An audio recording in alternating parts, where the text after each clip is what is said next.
Great. Hello, everybody.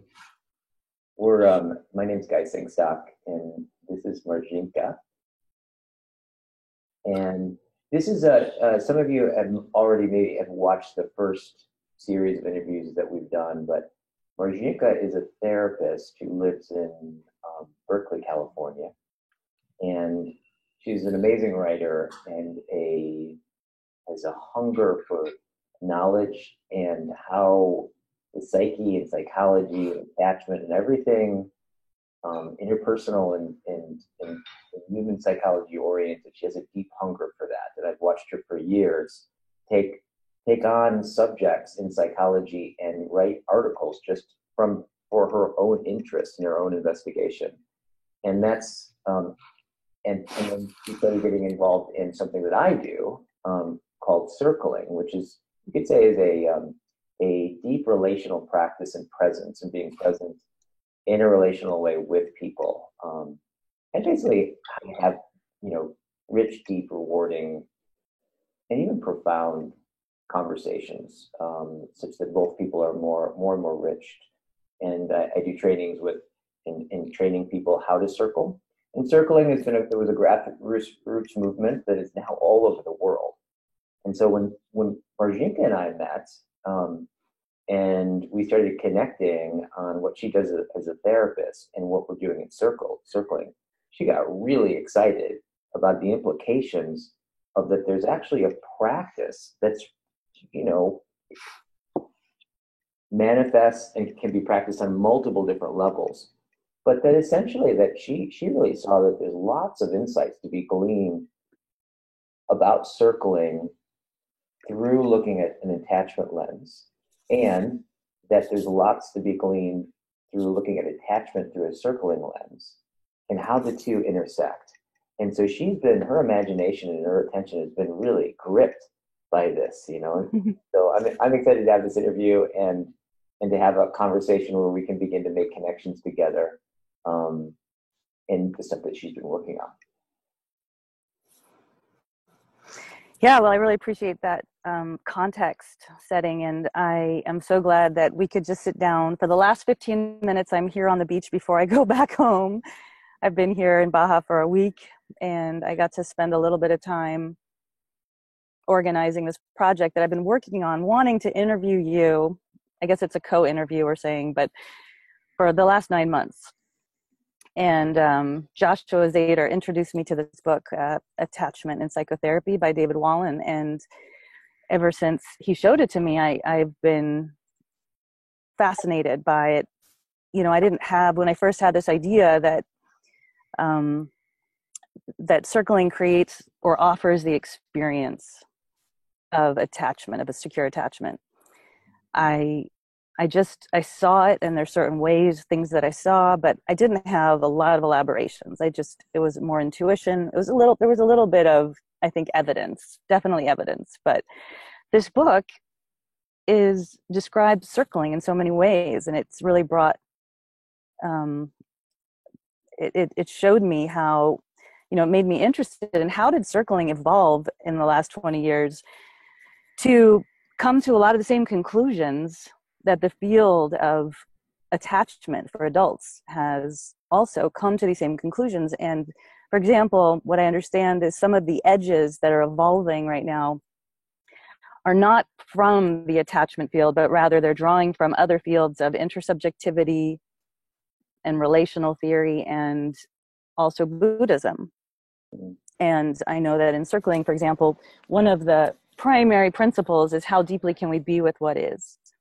And so these ways that David Wallen is, describing all these different principles and aspects, I just have been waiting so long to try to organize the material to present it to you. And this today is just a little introduction to the interviews we're going to be doing, because there's some pretty complex terms that I want to understand better, that I want to explore with you. And I think that people would be really interested in some of these terms. So I want to describe what they are. And so first of all, I want to clarify that to the two audiences that I'm speaking to here are therapists, because I think that circling will provide for therapists many of the things that David Wallen is saying we need to do as attachment therapists. We have to practice. There's the what, and then there's the how. So to me, circling shows the how. And then also I want to show how so many people who are circling are interested in attachment theory. And also many people have a lot more even experience and study than I do in the community. And I just want to be able to offer more, more linking up of the concepts and the terms, and flesh out the conversation. So this today is just an introduction to that. And if you want, I can just read a few of those concepts. Well, there's one thing I would just say about that I like what you described about basically noticing there are two different parts of the universe are coming to a conclusion about something without knowing about each other necessarily. And I just like the fact that you just notice that, and they're like, something's there, and you've been mining that. And I think that that's one of the things I noticed, that for me, I continually find greater access or connection to deeper truths, is that when multiple perspectives or fields look at a phenomenon, they maybe leave a different language trail in their arrival to those conclusions, but which is interesting. Yes. It's that there's independent people looking at something and coming to very similar conclusions. Yes. Which I think points to the truth value of something. So I just appreciate that you've noticed that, and that's really a place that your interest has been seized. And I also really like what you said about the what and the how. And my understanding is, as a principle, method, right, always precedes theory. And I'm saying that because that's been so integral to the development of circling, and a little bit why I think where attachment theory and circling meet is we all kind of know this if we really think about it. Somebody embodies or enacts a particular behavior pattern or a technique or something before it's distinct in language. And then somebody notices, goes, oh, there's a cool thing going on there. What is that? Right? And then they abstract the theory out of what they see in the world. So I think there's something about how knowledge comes into being, at least for human beings anyways, is it seems that we enact something, we enact patterns, and we know it through our actions and our embodiment. And then we can then abstract, in language, those patterns. And then if it's really good theory, which is I think what we're aiming to do here, that, if those abstractions are really well done and well articulated, then you can take then the theory then begins to feed into the method and makes it even more precise and more tuned, and that feedback loop is really, really important. Oh, I felt so inspired how you said that. And I'm fantasizing about having a 3-way interview with David Wallen, because he lives in Marin, as far as I know. And, that, or wherever he lives, we can have a video conference. I really want to see you guys talking about this. And so I'm really excited for you to get, I imagine I know that you know a lot of this already, but to hear the quotes and some of the terms and to deepen into them. So, but that's something I hope we can make happen, is invite him into the interview, see you guys discuss what you just said, the method and the... That sounds like the aliveness of that sounds really exciting. Yes. So, well, I guess I was trying in the last few days while you're on the beach to find, to make a little bit of an overview. And we've already been going for about 15 minutes. So, want to try to make it succinct. And let's see. I think some of the most important parts of what David Wallen says is important is there's a phrase. Have you heard of this phrase, the stance of the self towards experience? No, but I think I have one. I have an experience, I have a stance, and I have a self as far as I know. I think you do too. And so these were new terms to me from this book, and the stance of the self towards experience, and that there are three stances, three basic stances. We can be embedded in experience, Mhm. and we can mentalize, which is also a new term to me, which I think should be actually called perceptualizing, because I think that that word itself can be misleading. It's not just about thinking. Mhm. And we can be mindful. Mhm. And there's a lot of, throughout the book, it's repeated over and over, and different by different people finding the same conclusions, that developing our stance of ourself towards our experience is a primary way to heal insecure attachment. And so hitting upon that was one of the biggest parts of saying, whoa, wait, that's what we're doing in circling. We're studying our stance towards experience.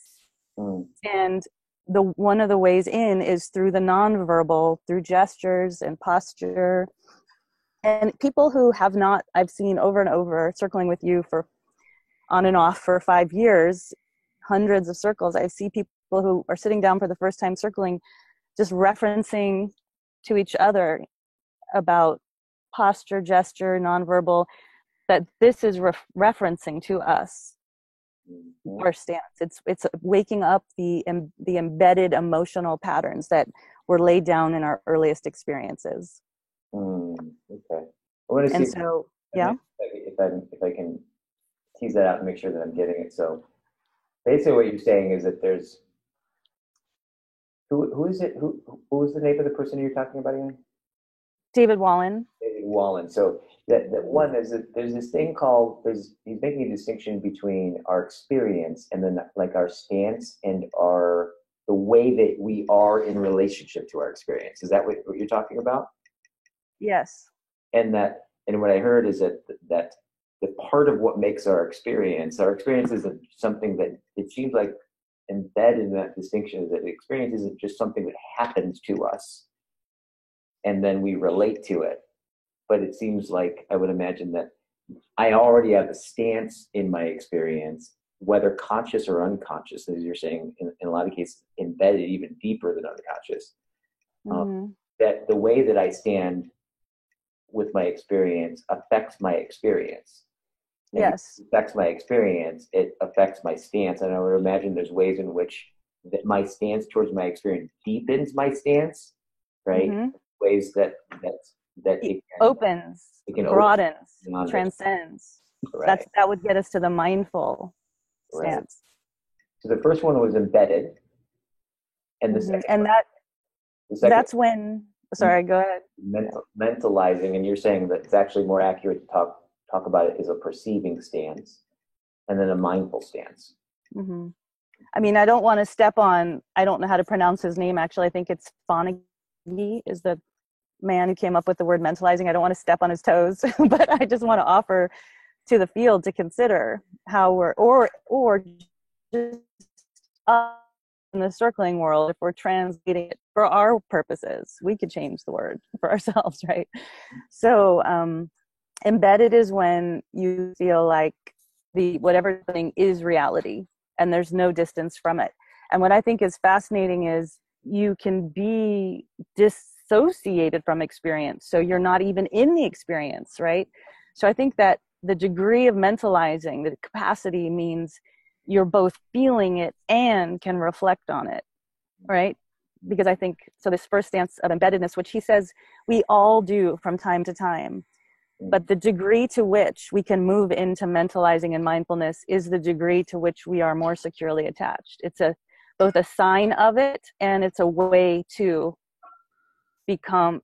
So the idea is that secure attachment is not an end in itself. And what I'm reading is that John Bowlby didn't, the theorist, philosopher, psychologist who coined the term and developed the theory, that he meant that too, that he was saying that it's actually a state of being in which we then can broaden our understanding of ourselves. Mm.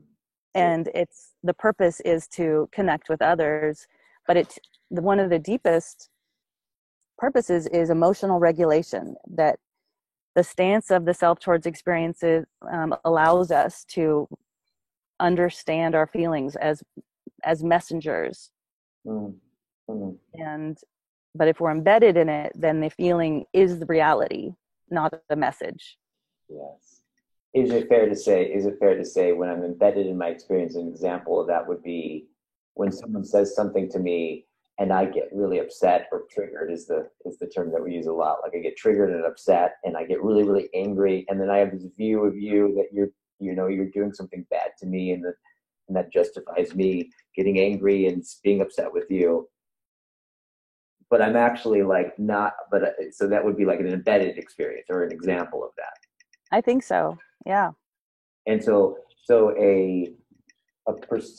perceiving my experience, or borrowing his term of mentalizing my experience, would be more like, oh, hang on a second, I'm really having a reaction. Just that little bit about like, oh, there's making the distinction between my experience of you and my experience of anger, and that there may be a difference between that and what's really happening. Yes. Like that, making that deep or more subtle or fine kind of distinction between reality and my experience. Mm-hmm. Absolutely. And so that's why it's so clear. That's what we're already doing. Any circle you drop into, that's what we're trying to do. And I don't know many other, I'm sure there are other contexts for therapists or people to practice this. I know there are nonviolent communication. I mean, there's a lot of different, many, obviously, many people and practices, but I'm not aware of one that is so available, is an actual community, is a regular practice, becomes a way of communicating in the world. Mm-hmm. It's circling, I think, includes nonviolent communication and adds to it. I think it's I don't know it extensively. I'm still trying to determine that, but I think that circling explores even more of experience, Mm-hmm. and therefore deepens our ability to reflect. The reflective stance is another term for mentalizing. Well, either way, as I'm looking at the beach behind you, I'm like, well, if it leads you to the beach like that, right? I think it's a good direction. As you're kicking back, talking about attention. That's beautiful. Hi. Although it was a beautiful sun, it was burning the skin, so we decided to have you. I got my 15 minutes for the day. We're securely attached in the shade. Okay, so let's see. There's so much. So I said some of that. There's just so many ways to elaborate.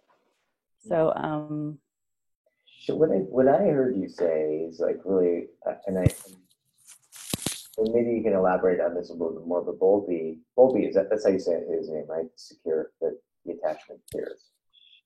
Right, John Bowlby. Mm-hmm.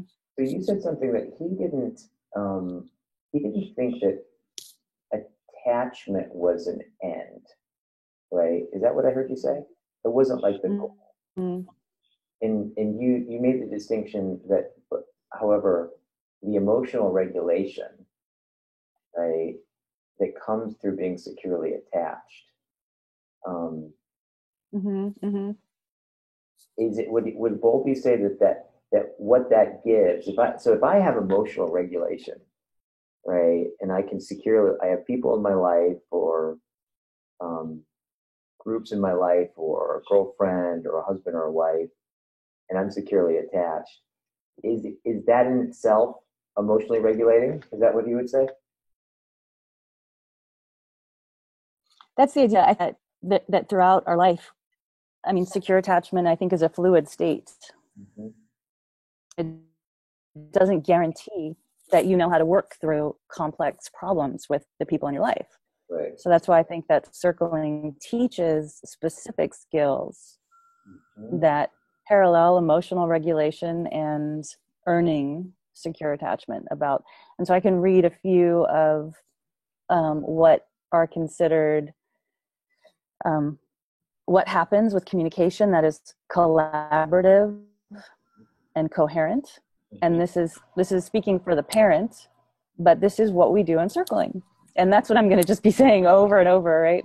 Obviously. So the first one is that through the interaction with the child or the circlee, we learn as much as possible about the child's or the circlee's experience, their feelings, their desires, their needs, and their views.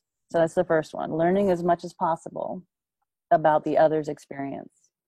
There's 4 parts here. The second one is that we actively engage and struggle with the child or the circlee, each other, during periods when her sense, this is a quote, her sense of self and others is in flux.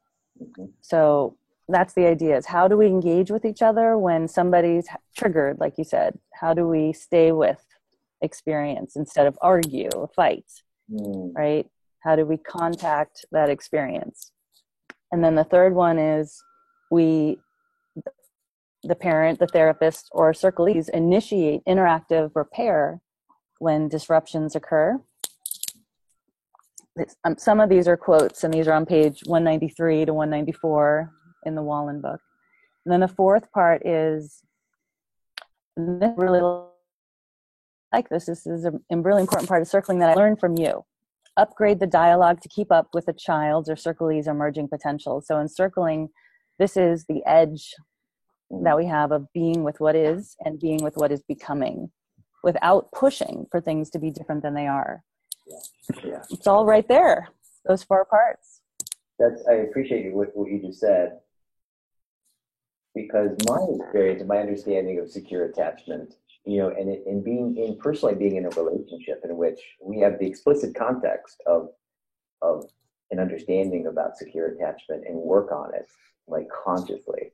And that is really helpful to have both people kind of understanding that, we pair bond. My understanding is human beings throughout time in all cultures with few exceptions, we all pair bond.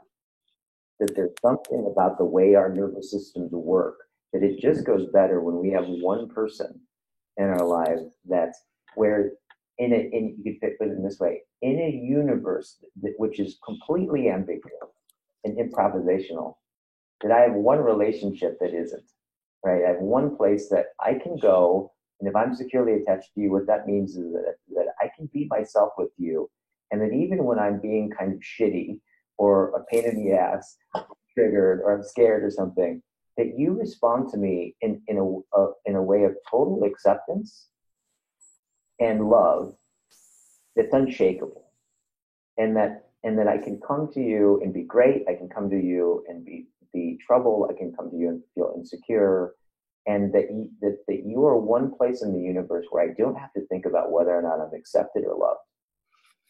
And I think, go ahead. Yeah, and one of the things I've noticed is like kind of looking at it in the context of a relationship where we're both like, I have a job. My girlfriend's name is Brienne. Like, my job with Brienne is that when she needs reassurance or she's anxious, is to actually be there for her. Like, is to tend to the place of like just letting her know that I love her and I'm right there, and we go right to that place and reassure her, and her vice versa. And the more confidence that we have in that happening, the more I've come to realize that relating has, at least in the context I'm talking about, has less to do with what I called relating before, which was so much further downstream, right, of the problems that come from when we're not securely attached, and the arguments and dilemmas that end up downstream. I always thought that like we need to work out those problems. Mm-hmm. And what I'm realizing is that I wasn't at the right location. I wasn't where the relationship was happening. Where the relationship was before those conversations, right? And that there's a place deep in our nervous systems that's pre-reflective, that's even pre-verbal, I would say, that Yeah. that like letting each other know that we're there in a deeply emotional way upstream. The experience of like when that's secure, when we're Yes. there, it's not even like we're not arguing anymore. It's not even like we don't have problems. We're not arguing anymore. Exactly. And we don't have any problems. But it doesn't feel like we've figured out or worked through those problems. It feels like we just know where the relationship is. Yes. I think what you're pointing to is what could be considered the base, that even when on the surface there's a lot of turbulence, that in yourself and in the field with the person, you feel a security underneath the turbulence. And that's what I think the agreements in circling are providing, that we're sitting with people we don't know, or we know in the context of circling. So we're all agreeing to certain principles and practices. And to me, I'm wondering, and I'm suggesting that I think that creates that field of security, because I trust that you're going to perceive me with positive intent. You're going to perceive my positive intention, and that you're striving to understand me. And so what I think everything you just said, what's really important in circling in this book is it teaches how do we do those things? How do you distinguish between upstream and downstream? And that's what I'm really excited for people in general and therapists in particular to practice, to get, there are mental and perceptual representations that we start to get. And so that are very key. And I'll just read a few more things and then maybe we can start to bring it to a close, and then next week go in depth into some of these terms. Okay. So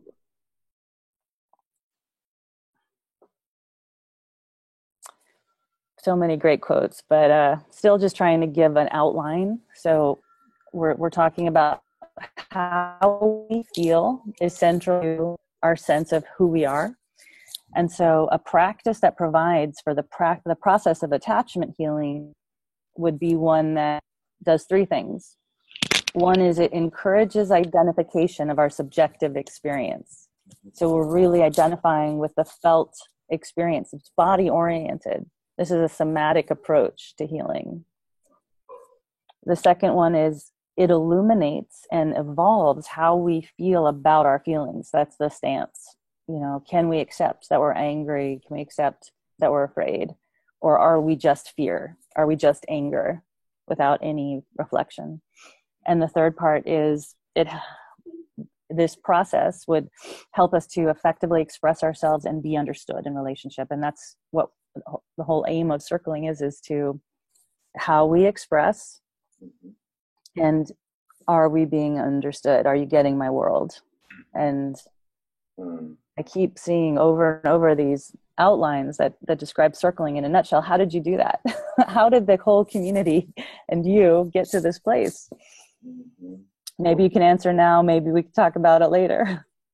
Yeah. I mean, it's a big question. I know. But I think that like, it really, a lot of it has to do with, there's such a profound sense of capacity for listening that I think that an understanding that circling embodies, it goes so far beyond what I understand to be as like active listening or even empathic listening. That's really grounded, I think, in a sense of giving yourself full permission to be really, really, really interested in another person. And at the same time, be interested, having one piece of attention really over there. And at the same time, being aware of like, what's it like for me, and how am I being impacted through the process of listening and understanding this person. And one of the things I've realized that does is it seems to invite a kind of disclosive space that then calls forward a discovery of of who you are together. And like, And so Mm-hmm. as we start to bring language about like, oh, how it is really for you, it's not just that you feel sad, but that there's, for example, you maybe talk about feeling sad, but like that it makes sense that you feel sad, and that how Yes. it makes sense that you feel sad is because of a background that has a particular structure that's different than mine that we can discover together. Mm-hmm. So in looking through the sadness, as we explore the sadness, and then I notice my responses to the sadness or reflexes in relationship to it, and then I bring that to language, and then you start to realize like, oh, actually, I'm not sad about the thing I'm sad about. On some level, Mm-hmm. I look at life in such a way that it's worthy of sadness. And then we could go, well, how does that Wow. make sense, right? Wow. Wow. Wow. So it becomes a revelatory process that Mm-hmm. ends up, both people end up being changed by it in my experience. And it does create a deep experience of love. And I don't even know exactly why that is. Like just sharing an insight that happens with us and through us about you creates this experience of affinity that is just absolutely stunning. Um, and I think I just think I want to hear what you're going to say, but I think that that's a perfect place to start to pause. And I mean, I cannot wait to continue this conversation, but what were you going to say? oh yeah, totally. That there's that on one level, I think you're right. I think that experience, being deeply seen, and both of us deeply seeing you and experiencing being, can at times profoundly impacted by that, opens up our hearts, which implicitly, in a radical way, I would imagine, has a deep attunement at an affective level, at an emotional level happen, Yes. right? So Yes. you have like the conscious, you could say that we're perceiving our experience. It's going from background to foreground. Subject goes object, right? On like on a cognitive level. And simultaneously, what correlates with that cognitive, like the glow of those cognitions, are the affective level of like the experience of revelation and discovery. Mm. And so we start to Mm-hmm. share that, which starts Mm. to feel like a deep, profound attunement and affinity that opens up towards the unknown. So it's like simultaneously we're moving like through discovering what we Yes. didn't know through Yes. the unknown. It feeds back into a deep sense of security that opens us up more towards the unknown. Mm. And so I sometimes Mm. think about it like an island. And I've been roughly thinking about like culture, for example. We live in a culture, but we're also our own little cultures. Each person is our own little cultures, so to say. And if you think Yeah. of a culture as like an island, where the middle of the island is the most secure or the most structured or the most familiar. And as you start to move towards the edge of the island, where it hits the water is where it becomes less and less familiar, right? Mm. Less and Mm. less formed until you hit the water, which is the unknown. And, Mm. and that, human beings, Wow. man, if we're not, and that, the artists are the ones, culturally speaking, that like exist in the, like right at the edge, right? Where the unknown starts to become like newly articulated through singing, like painting, sculpting, the artists that are live at the edge, right? And they're not really necessarily part of the hierarchy of the structured culture towards the center. Mm-hmm. But just like, Mm-hmm. for example, like with the Beatles, like all the innovation, which at the time was just people were like, what is this stuff? And now it's the basis of pop music, right? It's more common than pop, Yes. Like right? that. Like that. Yeah. So to simulate, so like eventually what is new becomes assimilated, integrated in the culture. And I think that when we start to relate at this level, that the deeper attuned we are, the more mindful we can get of what we don't know and actually have an affinity towards it, right? So we're bringing in new novelty. Yeah. Definitely. That's part of the essential practice is what I got from you and circling is how much can we be with the unknown. So that description is really important. And what I can't wait to do is flesh out. I want to give, some step-by-step processes to consider. Totally. Totally. So I really look forward to. I mean, that's just really, it's just a profound thing when you think about it. I think that you can start to feel, you can start to develop a relationship with the unknown that is one of security, right? That you can Yes. relate to the unknown. Like how much ease can you feel at that edge rather than the tension? Like what is there? What's happening? What's going to happen to me? Yeah. Like the physical, mental ability to recover that ease. Yes. I think the implications of that is quite profound. Mm-hmm. Thank you so much for being available right before I have to go to the airport. And I will see you back in Berkeley really soon. Okay. Fantastic. Much love. Mwah. Bye. Bye.